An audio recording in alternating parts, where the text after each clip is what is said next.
My name is Bob Vitamonte, and I'm totally pleased to welcome you to Santa Barbara, Unity of Santa Barbara, a vibrant community that shines for all of us. I want to start with lighting the candle. We light the candle because it is a representation that we are the light of the world.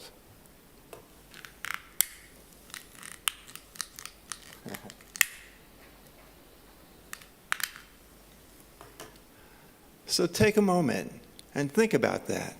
You are the light of the world. So repeat with me or think this through. We are, or I am, the light of the world. Let that sink in. And as a symbol of that oneness that we are, I'm going to strike a chime. And that vibration, just let it pierce through you and unify us all.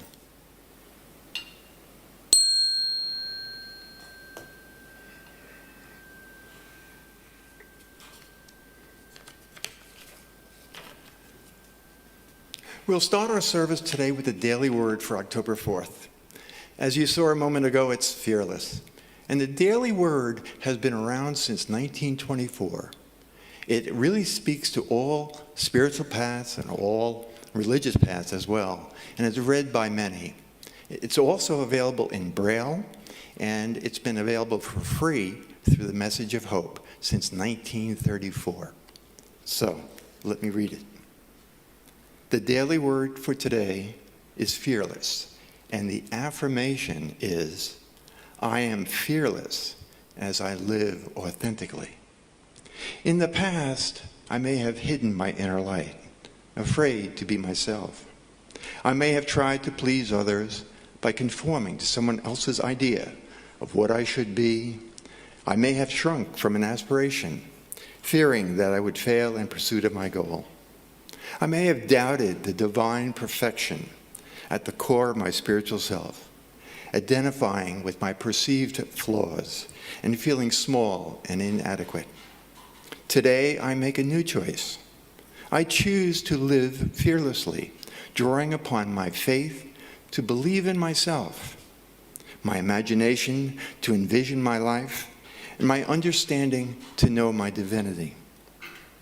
Bold and brave, I am fearless as I live my life authentically, pursue my dreams, and express my divine nature. And from Deuteronomy 31:6, be strong and bold. Have no fear or dread, because it is the Lord your God who goes with you. He will not fail you or forsake you.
Beautiful, thank you.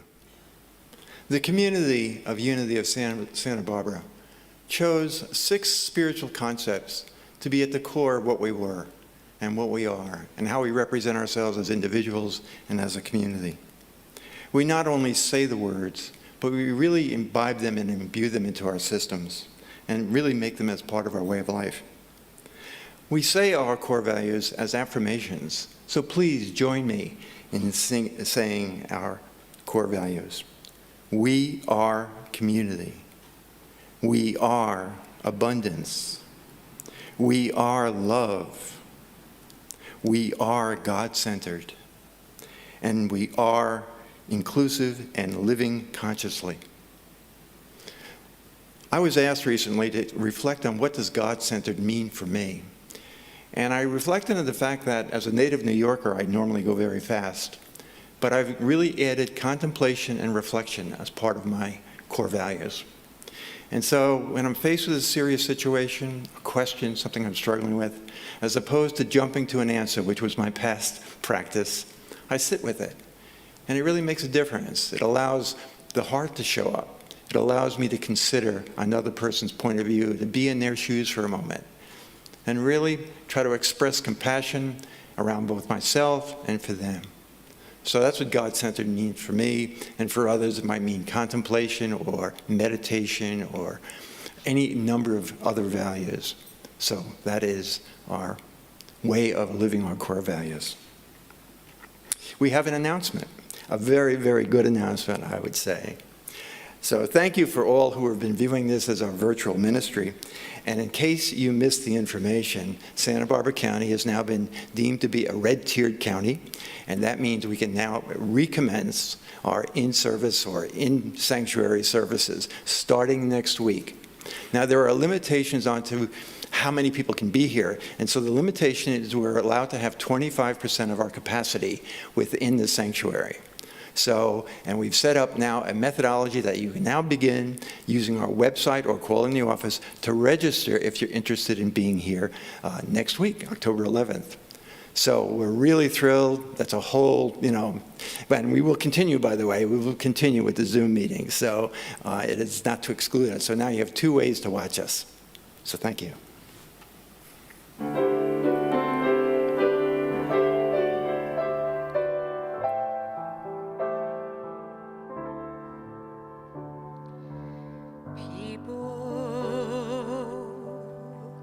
People who need people are the luckiest people in the world. We're children needing other children.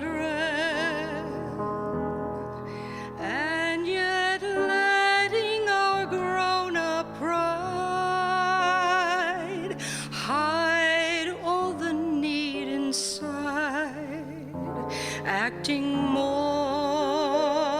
like children than children. Lovers are very special people. They're the luckiest people.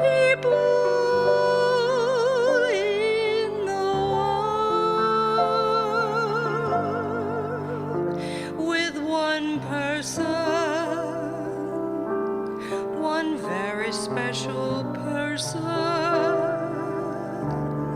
a feeling deep in your soul says you were half, now you're whole.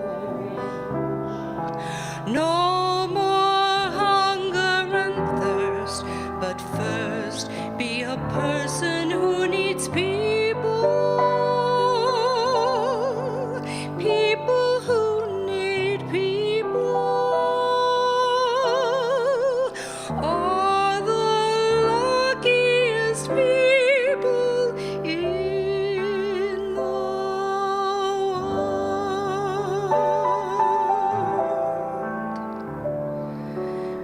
best friends are very special people. They're the luckiest people in the world. With one person, that very special person, you'd lost your faith all around, but now your heart has been found. No more hunger and thirst, but first be a person who needs people. People who need people are the luckiest people in the world.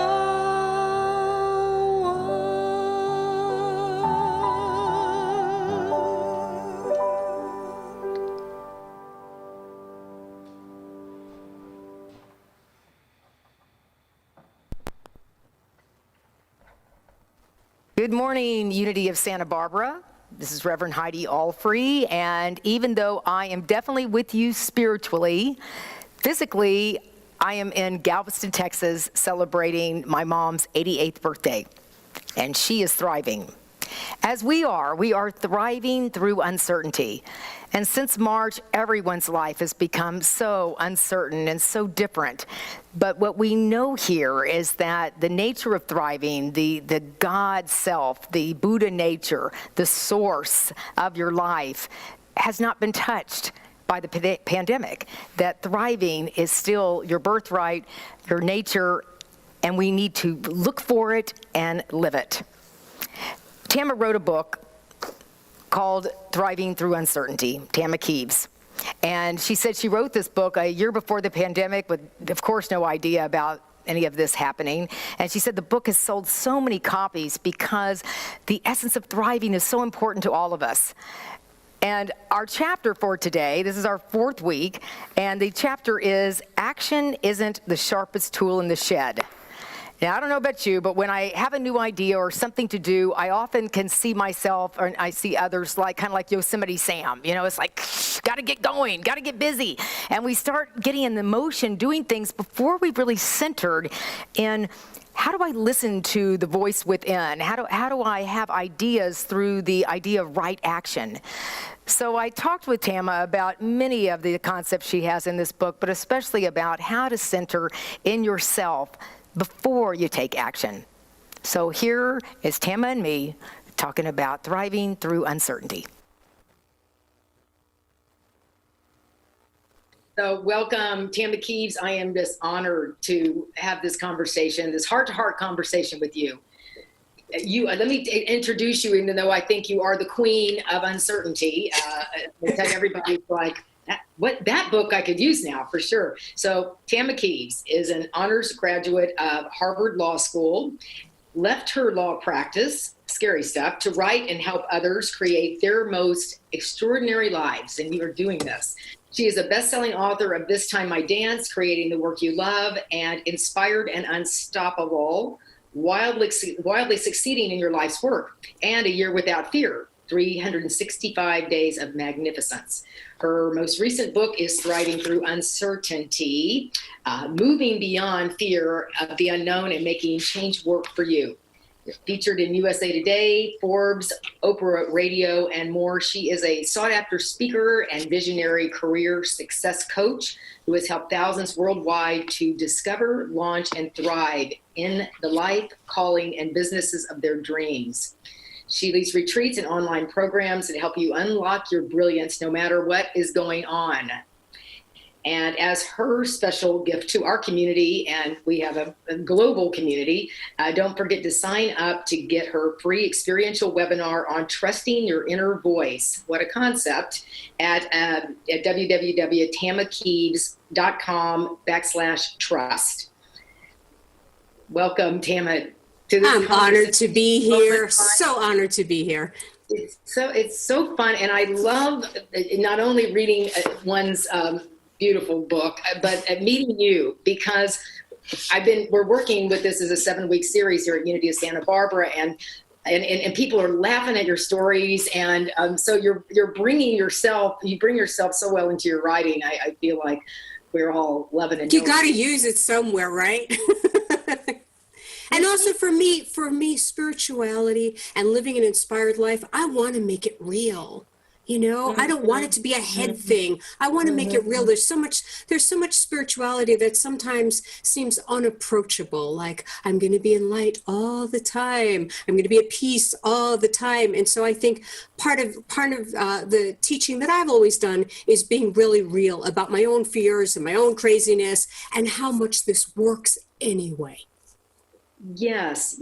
And I believe that the fear, or I always call it, don't just study metaphysics. I mean, don't metaphysal the metaphysics, because what happens is people, well, this should be easy, or this should always feel good. And there is a journey to the good, and it's usually through the false, right? Yes. The fear, and I don't have the insights to have the life that I want to have.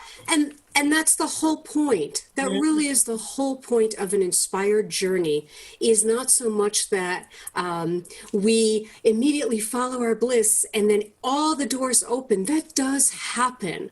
But the way that it happens is we hit this block, this limitation, this thought, this craziness, because we are healing every single limitation we ever thought we had. You know, so there's a line in A Course in Miracles that says, I am here to undo the blocks to the awareness of love's presence. And I believe that when we're following our calling, our guidance, our dreams, whatever we're meant to do in this lifetime, we're meant to hit these limitations or challenges so that we undo these ways of thinking that we've always had. Because that's what's going to free us, right? So not only do we get to have whatever the dream is, but the more important thing is we get to have the peace of mind and the juice and the knowing that there is an unlimited presence no matter what. Yes. And thank you for talking about the scary pieces that you had to walk through, that whether it's the bear in the woods and the way you're standing there in that moment saying, you know, the bear is the metaphor, right? You know, that I can go back, as you were saying, a career where, you know, we may feel like we're going to lose ourselves going forward into the new, but as you said, or certain death and hating the job I have. So this is always the choice, is walking through the fear and recognizing that it's really, I mean, a bear is scary. All right. But the bear, it was such a great example. And for people who may not have read the book yet and may not know the bear story, you know, just basically, without telling the whole story, basically, I did have to literally walk by a real bear in the woods. I was on a hike, but naturally, who the heck wants to walk by a bear, right? I wanted to immediately walk backwards, but it was getting fading light and it was going to get colder, and it seemed easier to walk backwards. It seemed easier to not face the thing I didn't want to face. It was much easier, but I also knew it would lead to certain death, because it would lead to hypothermia in that case, which would feel easier. It would be numbing, but it was such a great metaphor. Like you said, it was such a great metaphor because at the time I had just left this, you know, very important legal career without a plan, without money, without anything. And I'm following this, you know, following these instincts. And it would seem easier to stay in the safe position. It would seem easier to stay in the familiar. But for many of us right now, what I'm going to ask you to think about, for many of us, the safe choices, the familiar choices might be putting you to sleep. And might be putting you to certain death on certain level. Because I deeply believe where we are right now in these times where everything is going on, I believe we were born for these times. We were born for these times, and we were born to retreat. Believe me, and I want to. I just want to turn on Netflix and forget all about it. And, you know, I mean, there are the moments, believe me, you know, of But that's not what gives me true peace. What gives me true peace is knowing I am born for these times. And though my head doesn't have an answer, my soul does. And so that's what I deeply believe all of us are dealing with right now. It's time to get out of our heads and be led. Get out of our heads and be led. So going back to the bear story, it might mean that we are going to do something that is momentarily uncomfortable, to be with it 2 seconds longer than we think we can be, because that's the direction of freedom. Because we're going into the large, we're going into the unfamiliar, we're going where our soul is guiding us to go, which is unimaginable. And by the way, I did walk backwards, with the bear, got my breath, and then walked forward a little bit, right? And it's okay to be scared out of your mind, but still do it anyways. Go where you're guided to go. So thanks for bringing up the bear story. And the thing is, though, you were, of course, I didn't say the whole thing, on this hike where, as you realized, as the light was fading and you didn't have all your gear, that really staying was not healthy. Right. Yeah. Really staying was going to bring, as you said, hypothermia. And so it's almost like I find when I am making changes, like I resigned from many jobs that were, and this is part of my teaching, like it happened, I did it, and it worked. And because I think we're trained, I don't know if it's specifically this country, that misery somehow, this is life. I mean, what do you want? Right. And then we all talk about it. Yeah. And last night there was a gentleman in the class and he was talking about a situation where he was unhappy and they really, it was going to be too difficult, too complicated to go forward. And I said, so you're telling me that you're willing to stay in this kind of stuck place rather than be happy or feel free. And that really is, and he went, oh, don't say that. And I'm like, when you frame it that way, it's not sounding so good.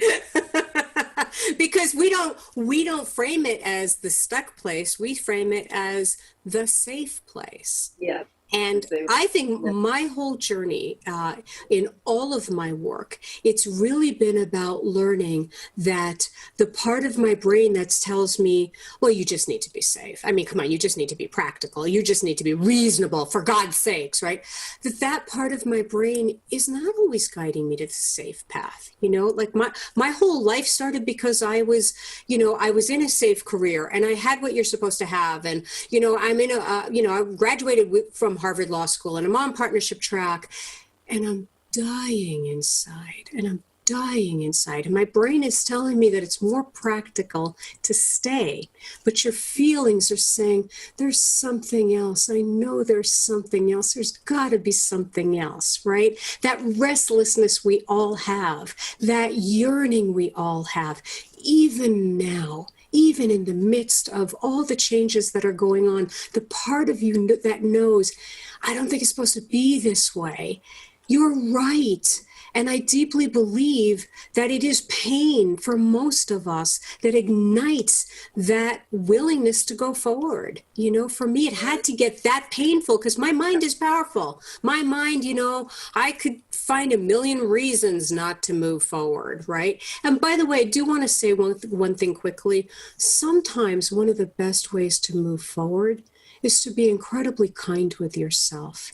And that if you are feeling stuck or you are feeling scared and you're listening to this and thinking, oh my God, I don't even have the energy to do X, please be kind. Sometimes moving forward, you move forward by not moving at all. Sometimes you move forward by being kind to where you are right now. Because again, in an inspired life, in a spiritual life, it's not about what we do.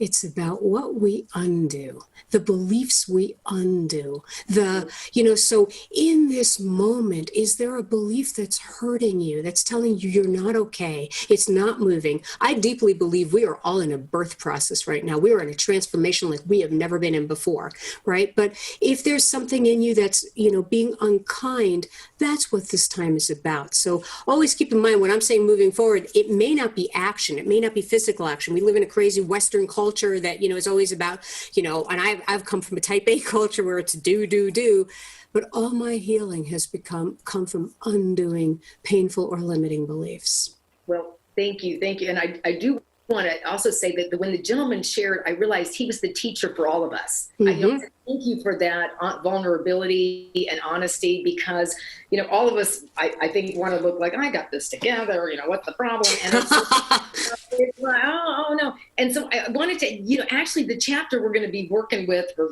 this one you just talked about is the action isn't the sharpest tool in the shed.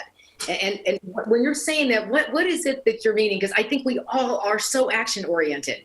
Get that to-do list and stick with it. And was there? Oh, absolutely, absolutely. So I, for probably 30 years now, I've also worked as a coach, coaching artists and entrepreneurs and leaders and visionaries. And everybody hires me and they want to, have action and come up with this plan and make it happen, right? But it's from your linear mind. It's from a limited mind. There's nothing wrong with having progress and goals and all that good stuff. But what I want for everybody is not just the pushing yourself to do something, but being liberated to do something, being moved to do something. Because sometimes our mind is trying to push us in a direction that isn't the right direction. So I'll give you an example. Somebody might be telling me, Tama, I'm not doing what I said I was going to do. I want to write this book and it's not happening and I'm not doing it and whatever. And they want me to, crack a whip and make them act. I want to find out what's in the way of the action, because usually there's a belief that's in the way. It's that this isn't going to go anywhere. I'm not that good. I tried something in 1997 and it didn't work. So therefore nothing is ever going to work again as long as I live, and so I am always trying to really make this a transformational path of, again, it's not a linear path where it's not A to B to C to D. I always say you can't plan an inspired life. You can't plan this, but in your healing, in the finding out what's stopping you, it may take you in a completely different direction. I've had so many clients that I've worked with that we started off with one goal, and I always tell them up front, I'm going to work with an inspired energy. I'm not working with a linear energy. I'll go where you want to go, but I'm always going to stay true to the real energy that's going on. And then something creative or amazing will happen that takes them somewhere they couldn't imagine. So we would be limiting ourselves by forcing ourselves to act. When I first left my legal career, I had this belief system that, well, I could bill hours in 6-minute increments. I know how to do that. So why can't I write a book in 6-minute increments? What's wrong with me? And trying to take one mindset and bring it over here. And here's the thing, the mindset that created a life that you don't love is not the mindset you want to use for a life you do love, right? So again, we are learning to trust, and it's the scariest thing in the world, right? We are learning to trust this other voice inside us, this genius inside us, and it only operates with love. So for me, the greatest work I had to learn when I first left law was to rest, and I'm a type A person, and I left everything and I didn't have a plan. And I'm like, oh my God, did I just throw away my entire legal career to see the insides of my quilts and hang out with my cat, who thought it was a great idea, who was just licking his paw, thinking it was a great idea. But it was one of the most important lessons I've ever learned, was to undo and to rest and to take care of myself and to not be abusive to myself, so that when an idea came, it came from the right place. It didn't come from my fear mind. It came from my strength. It came from my love, right? So again, when I say action isn't the sharpest tool in the shed, especially now, we are living in uncertain times, right? And I deeply believe that when the whole world doesn't have your answers, it's because you have other answers. You're not here to make it in the world. You're here to remake this world with your gifts and your talents and your dreams. And there's something in you right now that you want to do, but you've shut down to it, right? And it might be unthinkable, unimaginable how it could happen. But that's the whole point of a spiritual life. It's unimaginable. If, again, we're not trying to recreate what we've known. We're trying to step into what we have not yet known. So that's what I meant by that. No, it is beautiful, and I'm loving these. You have so many beautiful quotes here. It says, this is from David Thoreau. Sometimes I sat in my sunny doorway from sunrise till noon, wrapped in a reverie amidst the pines and hickories and sumacs in undisturbed solitude and stillness. There's something, certainly for a Westerner, to take this space, and I'm saying it, and I get to hear myself say it all the time, that there is a place where spirit has a hard time catching up with us. Have something booked and then booked and then booked and then, yeah, don't get on that Netflix thing, So, but I mean, you go home and it's like, okay. Every 2 seconds, it just comes up with the next one. Like, oh, I have no control. I have to watch the next one now. But the ability to take this power back and say, wait a minute, I'm born to create. Not only, I think, certainly as you have, and I don't know, I really, taking the time to write a book is still unimaginable to me, although I want to do it. But the discipline, which is a beautiful thing, because you're really becoming skilled at listening to your own knowledge, wisdom, vibration. Yes. And you have really, you've been doing that, Tama, and you came from, you must have been a very interesting lawyer. I don't know how because you're such a good writer, and you're humorous, and you're smart, and you're inspirational. But tell me, what is it you find is maybe one of the things you find that you do that really keeps you in this space? Because well, to go back just for a second about what you said about the discipline to write a book, right? I write my books, and for you, honey, I write my books because they heal me. All of my work, everything I do, all my classes, I teach A Course in Miracles, I do all these online programs, I do them because they heal me. So when I wrote any of my books, it was because I couldn't find my answers in the world. I kept reading things, and there's so many wonderful things out there, but I always I'd read these self-help books, and I'd read them and I'd think they're really great, but then I wouldn't do anything. Then I wouldn't get anywhere, and I would be scared because I'd think, oh my God, am I failing self-help? I just read the 7 easy steps to your new life, 30 days to your new life, and be 80 freaking days later, I'd have the same exact life. And I'd think, oh my God, I can't even do self-help now. What the heck? There's no recourse for me.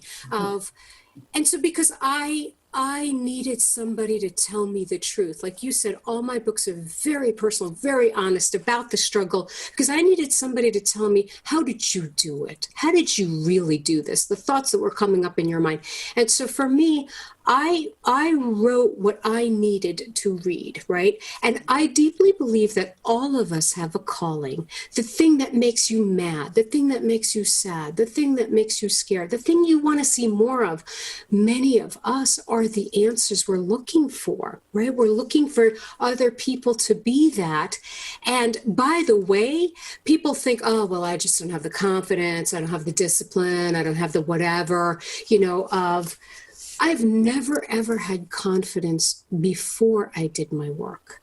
I never had confidence before I did it. I found the confidence by doing it, by showing up. There's a line in A Course in Miracles, and I know I quote it a lot, but I've studied it and taught it for 30 years, so it just runs through me. There's a line in A Course in Miracles that says, you can do anything I ask. You can do anything I ask. And that, right? And there are times where you feel like, no, you don't know me. You don't know me. I can't do it. I'm broken. I'm insecure. It's not going to work. But what I find is when I really show up for the thing I'm meant to show up for, it gives me energy. I don't have energy before I do it. So when you said the discipline, how do you find the discipline? Show up even in the tiniest ways for anything. Don't let that mind talk you out of it saying, oh, it's not going to go anywhere, it's too late or whatever. The second you show up in the tiniest way, you're on that path, baby. It's already done. You are on it. That energy is going to come through you. It will make you feel healed, right? So I found my God personally. I found my spirit personally by doing the work I love. I found it that way. I never find it in the world. When I show up and give my gifts, that's how I find it. So great. Well, I really wanted to cry in this interview. That was I'm sure. I just loved it. Well, I always say, and now I'm going to say it to myself, when the heart opens, the eyes leak. Hmm. So here I go. Heidi, that's beautiful. I love that you are such a teacher, that you allow yourself to be vulnerable and be a leader who shows I'm affected, I'm transforming right in front of you. That's beautiful. Well, isn't it funny how organic life is? It's like, I could be like, oh, don't do that. And it just keeps coming. So Tam, I'm just, again, I guess what I was thinking about when you were talking is this beautiful letter you wrote to yourself. And I'm going to have the class really think about writing this or doing it. Is this Dear Alive One? And you wrote this to yourself about this, this ability, how we disconnect, right, from what it is that we really want to. There's a kindness in all of this, I guess, that I'm feeling when you're talking. Yes. That Yes. I end up at the bottom of my totem pole somehow. Work gets busy and everybody's needs, and I talk about it a lot, and I'm not feeling self-help, but it's this ability to. I love this letter, and we all have it in us. It's sort of the higher self writing to you in such a sweet way. Yes. I think we kind of miss that sweet parent. You might have had that, but I remember you said your mom very kindly is like, how are you going to make a living writing books? You're gonna write, you're gonna starve. That was the official quote. My parents are from New York City, Orthodox Jewish. They were not on the follow your bliss bandwagon. Let's put it that way. Yes. Well, my folks were Protestant, and when I told them I was moving out here, I usually don't tell my mom anything till it's already done. Yeah. But I happened to tell her, I'm waiting for Santa Barbara Unity. They're going to be making their choice about minister. And she goes, well, don't get your hopes up. Oh, yes. And I just had to laugh. I was on the phone. I'm thinking, I don't even know anybody that talks like this. But it was just so, I know her intention. And it's coming from love, right? But to get to your point, Heidi, because you said something really, really important that I think is, I really would love people to know more about. So when I wrote that letter, for me, like the main thing that I have learned on this path, if I had to sum it up into like one thing, I mean, there's a million things, right? But the main thing that I personally have had to work with over and over, and that I work with so much in my work, is creating a different relationship with myself, right? Because I'm an achiever, and I always thought, well, if I get over there, then I'll be okay. If I get over here, then I'll be okay. If I do this, then I'll be all right. And of course, it was never enough, because even for me, like the first time I ever wrote a book, if I could just write one book, I would never ask God for anything else again. Okay, I got that book. If I could just get that book published, if it could just be a bestseller. Okay, if I could just write the next one. We are now 4 books in. And, you think it's always going to, that thing is going to make you okay. But here's the real thing. It's always about the relationship with ourselves. And what I have finally realized in my lifetime is I don't want to go through this lifetime empty. I don't want to go through this lifetime secretly angry at myself, even if I'm achieving externally, right? And being bitter to myself. And by the way, many of us think that if we're kind to ourselves, that if we're forgiving to ourselves, we won't achieve, that we won't get up, that we won't lose weight, that we won't move, that we won't whatever. It's the exact opposite. Right? The kinder I am to myself. So even in that letter, I don't remember, I don't have it in front of me, but I know that I'm always like so focused on where I'm not, and I didn't finish the book, and I'm not there yet, and what if nobody reads it, and all these horrible thoughts. And I finally just stopped and said, honey, I'm so proud of you for trying this. Like I was trying to rush writing a book and get it done and make it happen, instead of, honey, be here. This is your life. This is you in this moment. Take it in. And by the way, writing that letter, of course, was so powerful for me. So many readers have written to me about that letter. Oprah picked that letter and put it on their blog, so make you come on, Tama. You guys, I'm kind of glad I left that law career. Yeah, I'm kind of glad. Glad. And by the way, here's the beautiful thing about that. All I'm ever doing is healing me, right? When I was leaving that law career, I did not leave there thinking, well, let me leave this and be a world famous teacher on, expert on helping people find their calling and going through uncertainty. That was never in my mind at all. I wanted to save my life. That's the only thing I cared about. I just felt so unfree and so in pain. And I kept thinking there's got to be something else. And it opened me up to a spiritual life. And that for me has just, that passion has, put me a fire where I want to be that translator for people. I want to help people be in this world, but not of it. Right. And so many of us, if we heal us, it ignites us to serve others naturally.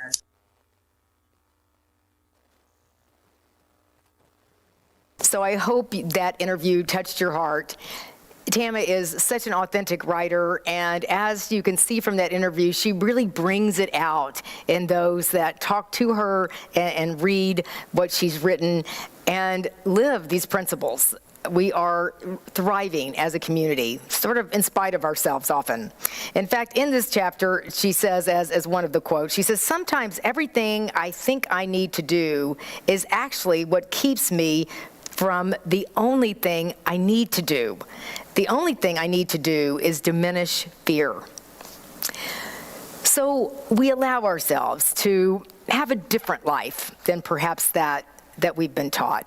Perhaps that the world outside of us wants us to have. That we have a life of freedom because of following that within us that we know to be true. The truth does set us free. And let's take time to center in that truth through our time of meditation.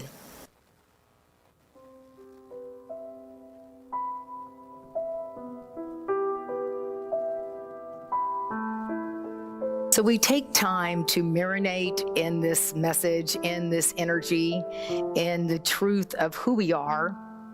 And there's no place to go and there's nothing to do. It is actually stopping the doing and listening to that beauty within.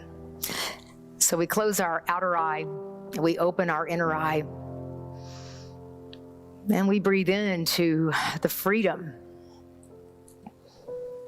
that is in every breath.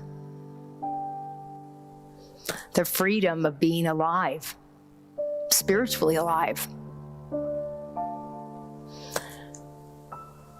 We recognize that it takes a still and calm mind to create activity and behavior and motion that aligns with the truth within. We recognize that we are to be still and know that we are God. That we are God in action, as is all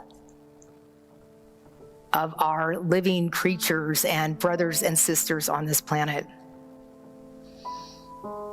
So we rest into the knowing that there is a place within us that is light and that is glowing. And we can see our bodies as in the center, a white light of God light, of spirit energy. And we let that light become brighter and start to expand. As it expands throughout our torso and down into our legs, up into our shoulders, through our head and through our arms. And we sit in the place of that glowing, that freedom, that effervescence, letting ourselves know there is nothing to do and there's nowhere to go. That our opportunity is to rest and to realize that you're not making your heart beat. You're not making your blood flow. You're not making the grass grow or the earth turn. What you are experiencing is life. Life is thriving. It is thriving within you. and the ability to know that I am thriving. I am thriving. I am thriving. Allows what is not true to dissipate and allow what is true to be present. So we sit in that illumination of being more than the action, of just resting in the knowing, in the love, in the clarity.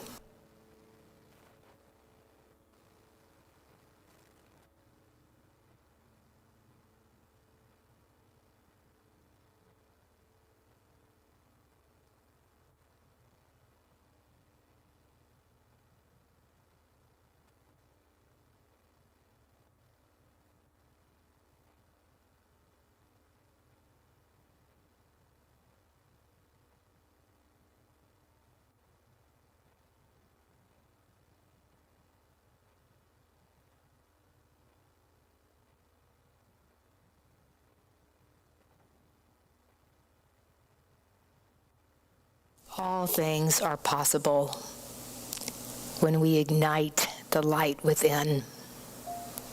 Not some things, not just convenient things, but all things.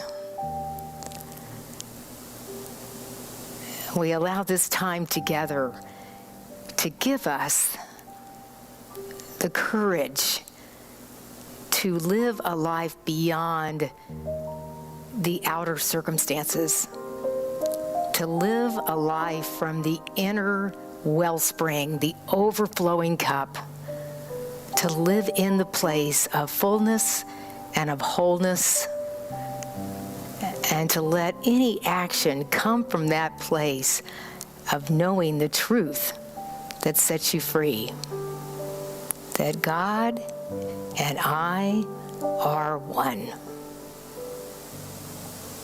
And so it is.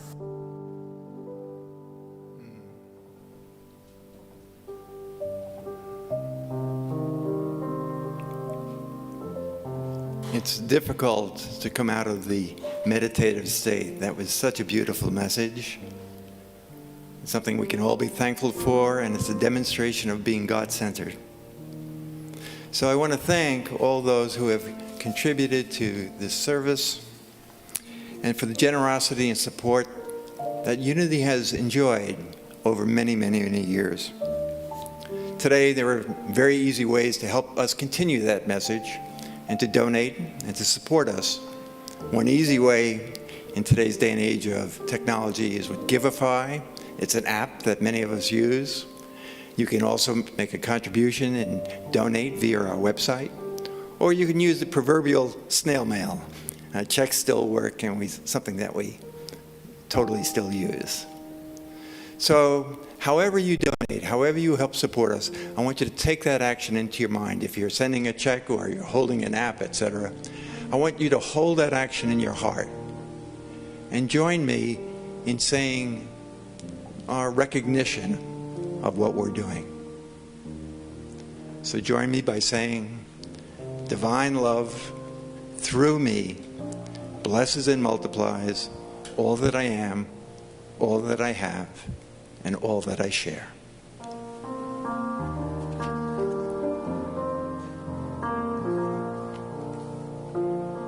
am so blessed. I am so blessed.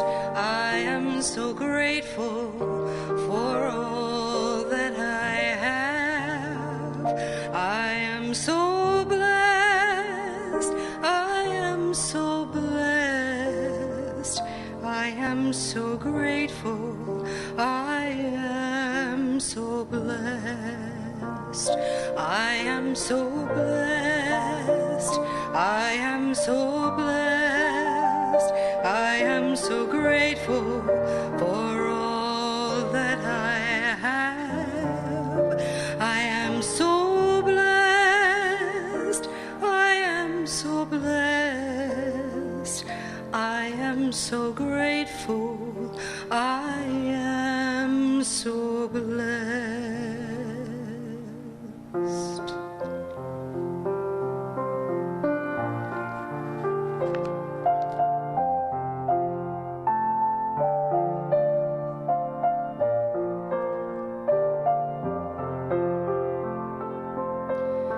Come and find the quiet center in the crowded life we lead.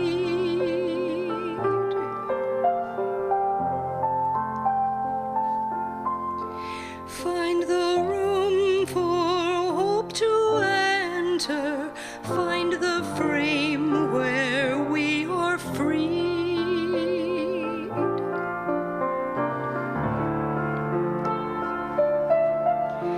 Clear the chaos and the clutter, clear our eyes that we can see all the things that really matter. Be at peace and simply be.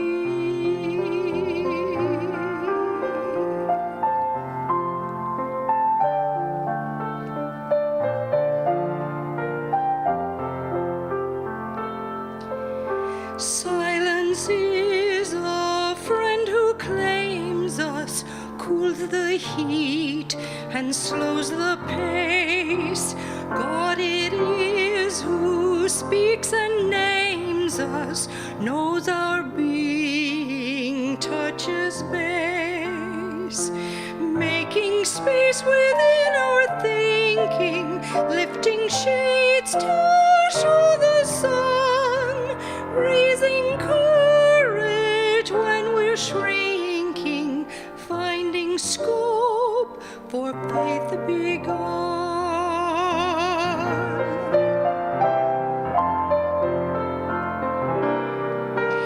In the Spirit, let us travel, open to each other's pain.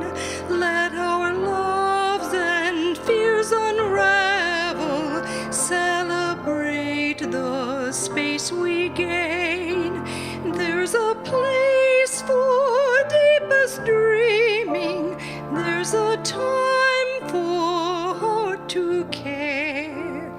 In the Spirit's lively scheming, there is always room to spare.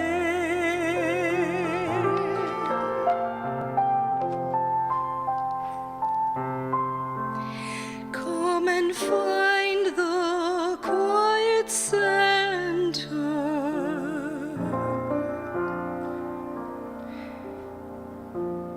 Be at peace in God.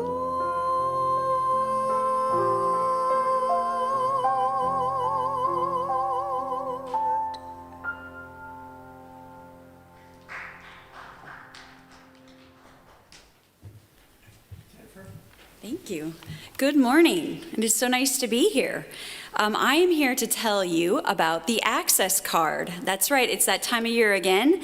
And the Access membership now includes both Santa Barbara and Ventura County with one membership. So there are hundreds of great deals, as you all know, from restaurants to services to stores and shopping and my favorite dry cleaning deals.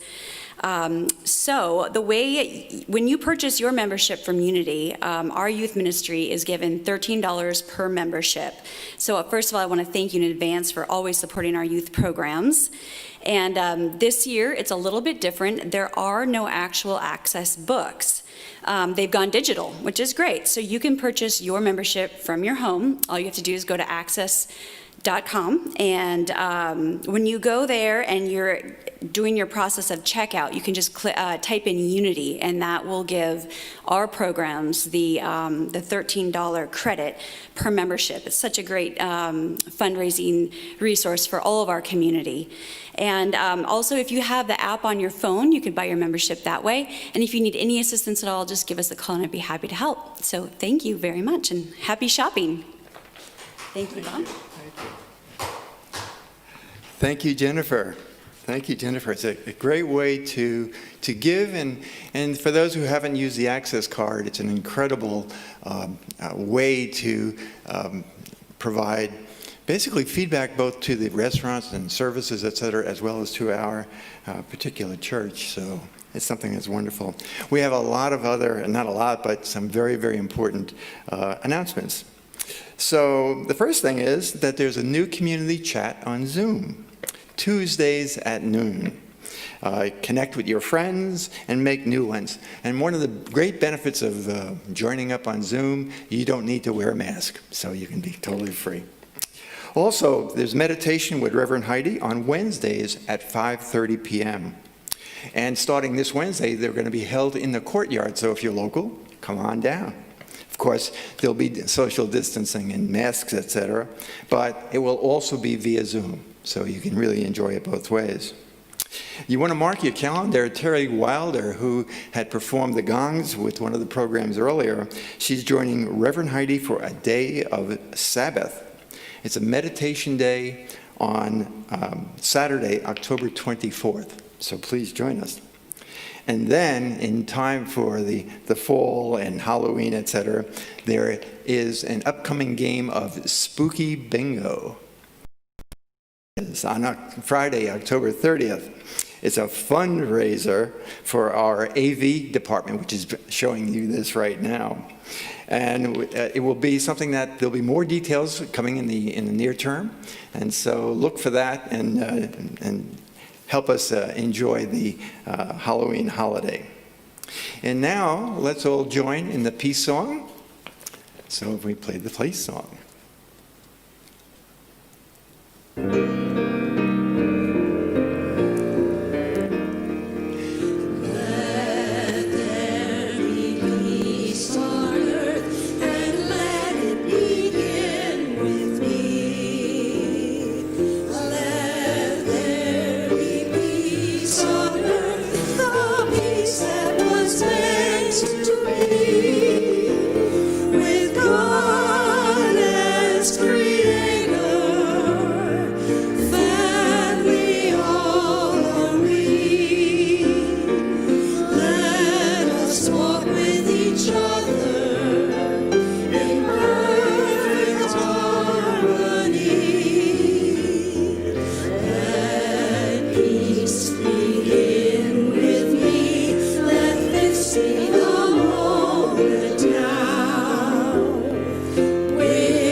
And join with me as we affirm our prayer of protection together. The light of God surrounds us. I am that light. The love of God enfolds us. I am that love. The power of God protects us. I am that power. The presence of God watches over us. I am that presence. Wherever we are, God is, and all is well.